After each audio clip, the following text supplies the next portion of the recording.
दोस्तों, भारत का आजादी का सफर बहुत लंबा और कठिन था। ये उन लोगों के अटूट हौसले की कहानी है जो ब्रिटिश राज की बेड़ियों को तोड़कर अपनी मातृभूमि को आजाद कराना चाहते थे।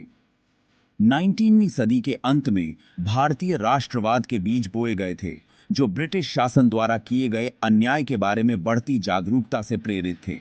भारत के संसाधनों का शोषण, इसकी संस्कृति का दमन और बुनियादी अधिकारों से वंचित करना, इन सब ने इंडियानों के दिलों में आग लगा दी।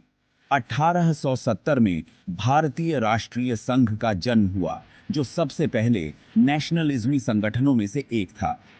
सुरेंद्रनाथ बनर्जी और दादाभाई नौरोजी द्वारा स्थापित इस संघ का उद्देश्य इंडियानों की शिकायतों को आवाज देना और अधिक स्वायत्तता की वकालत करना था। ये शुरुआती नेशनलिज्मी हालांकि अपने दृष्टिकोण में नरम थे, लेकिन आगे आने वाले जन आंदोलनों के लिए जमीन तैयार करने में महत्वपूर्ण भूमिका निभाई। पश्चिमी शिक्षा की शुरुआत ने नेशनलिज्मी चेतना को आकार देने में महत्वपूर्ण भूमिका निभाई।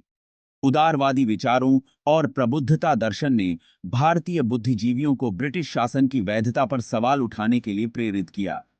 जॉन लोके, जीन जैक्स रूसो और जॉन स्टुअर्ट मिल के लेखन ने भारतीय नेशनलिज्मियों को बहुत प्रभावित किया, जिससे उन्हें उपनिवेशवाद को चुनौती देने के लिए बौद्धिक बल मिला।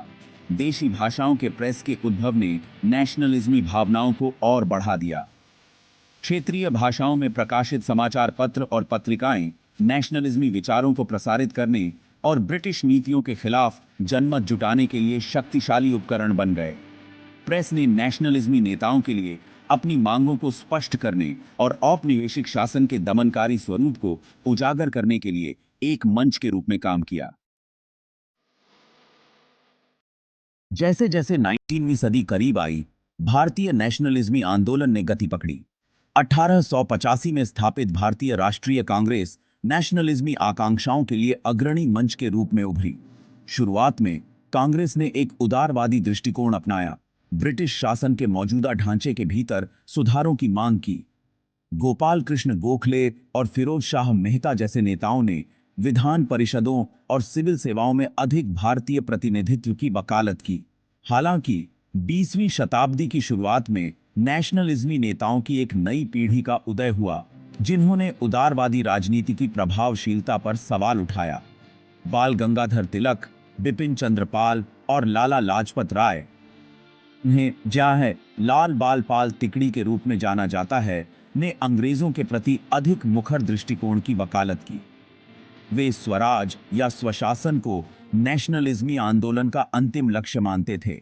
तिलक ने स्वराज मेरा जन्मसिद्ध अधिकार है और मैं इसे लेकर रहूंगा के नारे को लोकप्रिय बनाया।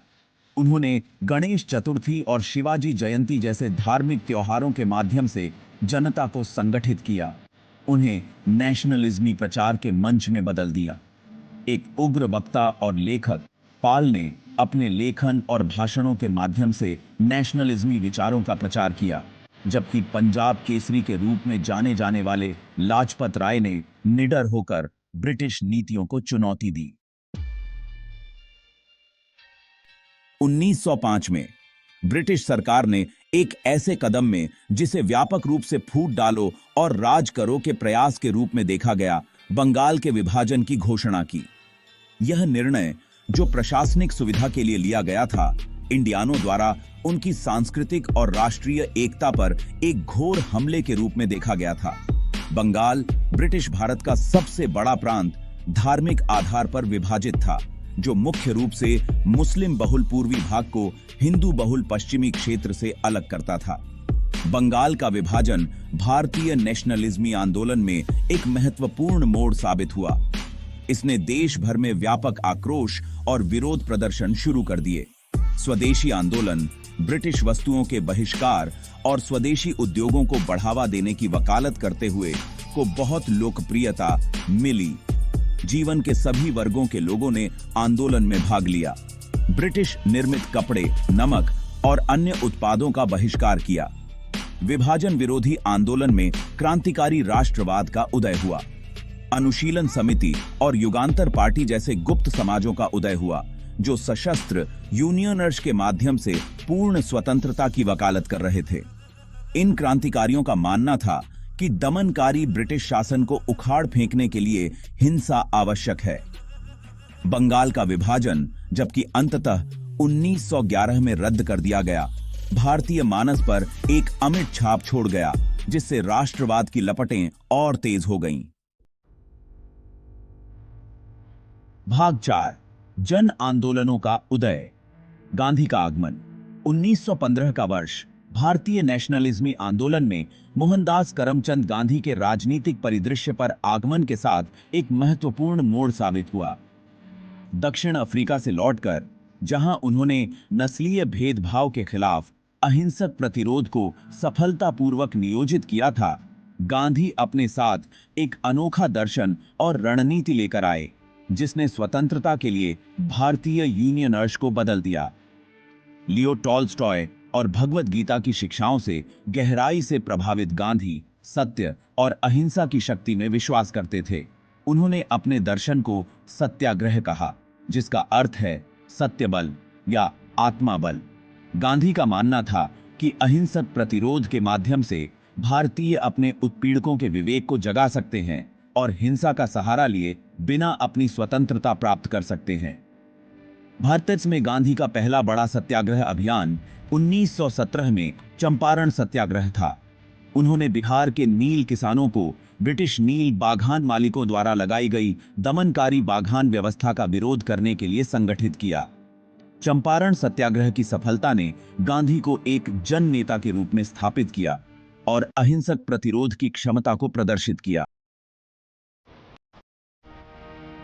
भाग 5, असहयोग और सत्याग्रह। प्रतिरोध के नए हथियार। प्रथम वर्ल्ड युद्ध के बाद भारत में नेशनलिज्मी भावना में वृद्धि देखी गई। युद्ध ने इंडियानों के लिए आर्थिक कठिनाइयां पैदा कर दी थी और ब्रिटिश सरकार के दमनकारी उपायों, जिसमें 1919 का रॉलेट एक्ट शामिल था, जिसने बिना मुकदमे के संदिग्धों को कैद करने की अनुमति दी, ने असंतोष को और भड़का दिया। ऐसी ही गर्मागर्मी के माहौल में गांधी जी ने 1920 में असहयोग आंदोलन शुरू किया था। असहयोग आंदोलन में ब्रिटिश संस्थानों, जिनमें विधान परिषदें, स्कूल, कॉलेज और अदालतें शामिल हैं, के बहिष्कार का आह्वान किया गया था। गांधी ने इंडियानों से ब्रिटिश सरकार द्वारा दिए गए खिताब और सम्मान को त्यागने और स्वदेशी अपनाने, स्वदेशी उद्योगों और उत्पादों को बढ़ावा देने का आग्रह किया। इस आंदोलन में समाज के सभी वर्गों की अभूतपूर्व जनभागीदारी देखी गई। हजारों छात्रों ने राष्ट्रीय संस्थानों में शामिल होने के लिए सरकार द्वारा संचालित स्कूलों और कॉलेजों को छोड़ दिया।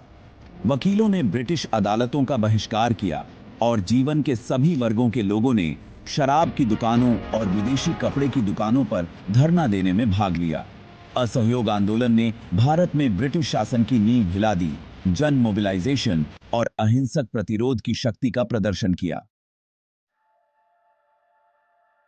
भाग 6, जलियांवाला बाग हत्याकांड। एक महत्वपूर्ण मोड़। 13 अप्रैल 1919 को पंजाब के अमृतसर शहर में एक दुखद घटना घटी, जिसने भारत में ब्रिटिश शासन के इतिहास को हमेशा के लिए दागदार कर दिया।